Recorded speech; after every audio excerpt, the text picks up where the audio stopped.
Pakistan cricket board यानी PCB ने अपने 2025-26 सेंट्रल कॉन्ट्रैक्ट्स की सूची जारी की है, जिसमें बाबर आजम और मोहम्मद रिजवान को कैटेगरी ए से गिराकर कैटेगरी बी में रखा गया है। यह एक हैरान करने वाला बदलाव है, क्योंकि पिछले साल ये दोनों खिलाड़ी टॉप टियर में थे। पीसीबी ने इस बार कैटेगरी ए को पूरी तरह से हटा दिया है, यानी पाकिस्तान में कोई भी खिलाड़ी ए कैटेगरी का बचा ही नहीं है। इसलिए पीसीबी ने किसी भी खिलाड़ी को ए कैटेगरी में रखा ही नहीं।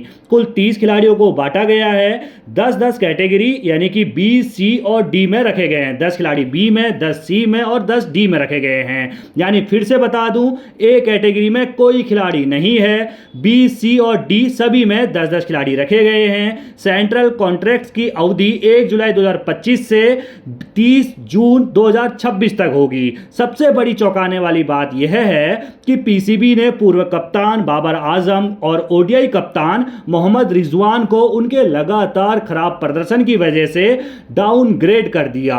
उनकी पिछली सीरीज की खराब पारियां, चाहे टी20 विश्व कप हो, आईसीसी चैंपियंस ट्रॉफी हो और हाल ही की बांग्लादेश और वेस्टइंडीज सीरीज, इस फैसले के पीछे की वजह मानी जा रही है। इस सूची में 12 नए खिलाड़ियों को शामिल किया गया है, जिनमें अहमद दानियाल, फ़हीम अशरफ, हसन अली, हसन नवाज, हुसैन तलत, खुशदिल शाह, मोहम्मद अब्बास, मोहम्मद हारिस, मोहम्मद नवाज, इसके अलावा साहिबजादा फरहान, सलमान मिर्ज़ा और सुफियान मुकीम शामिल हैं। साथ ही 5 खिलाड़ियों अबरार अहमद, हारिस रऊफ, सेम अयूब, सलाम अली आगा और इसके अलावा सादाब खान को उनके पिछले प्रदर्शन के लिए कैटेगरी सी से बी में प्रमोट किया गया। यानी कि पहले कैटेगरी सी में थे, अब इनको प्रमोट कर कैटेगरी बी में डाल दिया गया। उसमें कौन कौन है? अबरार अहमद हैं, हारिस रऊफ हैं, इसके अलावा सेम अयूब हैं, इसके अलावा सलमान अली आगा हैं और इसके अलावा सादाब खान हैं। तो वहीं 9 खिलाड़ी अपनी पुरानी कैटेगरी में बने हुए हैं, यानी कि जहां पहले थे, पिछले साल थे,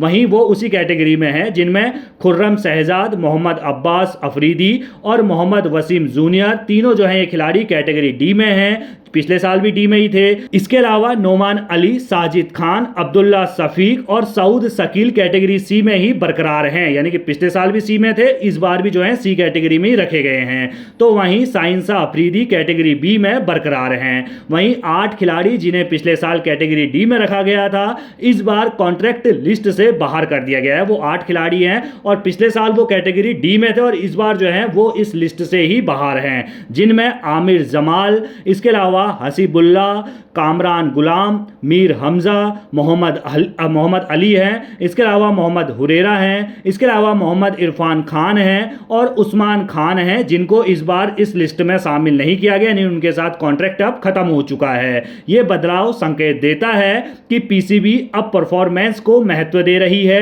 और टीम की दिशा को लेकर मैच फर्स्ट रवैया अपनाने की कोशिश कर रही है। बाबर और रिजवान जैसे खिलाड़ियों का डाउनग्रेड जो टॉप पर हुआ करते थे, यह बताता है कि बोर्ड अब तार्किक और भविष्य की रणनीति पर ध्यान केंद्रित कर रहा है। तो कुल मिलाकर पीसीबी ने अपनी सेंट्रल कॉन्ट्रैक्ट स्ट्रक्चर में बड़ा फेरबदल किया है। एलिट कैटेगरी हटाने और सीनियर खिलाड़ियों का डाउनग्रेड, यह सब बड़े बदलाव का संकेत है। क्या यह नई रणनीति पाकिस्तान क्रिकेट टीम को नई ऊंचाइयों तक ले जा पाएगा? आने वाले महीनों में यह देखना होगा। अब आखिर में ग्राफिक्स के साथ हम आपको दिखाते हैं कि किस खिलाड़ी को किस कैटेगरी में रखा गया है। पाकिस्तान के सेंट्रल कॉन्ट्रैक्ट खिलाड़ियों की बात करें तो कैटेगरी बी से बात करते हैं, क्योंकि ए तो है ही नहीं। बी में जो 10 खिलाड़ी हैं, अबरार अहमद, बाबर आजम, फ़खर जमा, हारिस रऊफ, इसके अलावा हसन अली, मोहम्मद रिजवान, साइम अयूब, सलमान अली आगा, सादाब खान और साइंसा अफरीदी हैं। कैटेगरी सी की अगर हम बात करते हैं तो अब्दुल्ला सफीक हैं, इसके अलावा फ़हीम अशरफ हैं, हसन नवाज हैं, मोहम्मद हारिस हैं, मोहम्मद नवाज हैं, नसीम शाह हैं, नोमाद अली हैं, इसके अलावा साहिबजादा फरहान हैं, साजिद खान हैं और सऊद शकील हैं।